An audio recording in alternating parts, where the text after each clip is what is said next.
ইতিমধ্যে তোমরা সবাই জানো যে আমি চা খেতে কতটা ভালোবাসি। এই দিনটা হচ্ছে আমার ইন্ডিয়ায় কাটানো একটা দিন।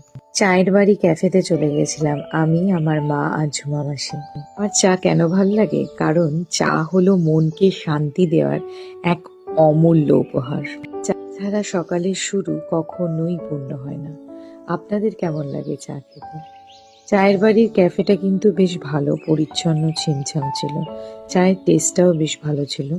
আর পাশে দেখছিলাম কিছু লোক রং করছে, যাতে রেস্টুরেন্টটার মধ্যে আরো কলকাতা আনা আসে। আর আমরা তো এদিকে গল্পে একদম মত্ত, দেখতেই পাচ্ছেন সবাই। কলকাতাকে মিস করার সাথে সাথে এই জায়গাগুলোকেও ভীষণ মিস করি, কেন এইরকম ক্যাফে জার্মানিতে হওয়া কোনো সময় সম্ভব না। সবাই ভালো থাকবেন, সুখে থাকবেন, ভালো রাখবেন।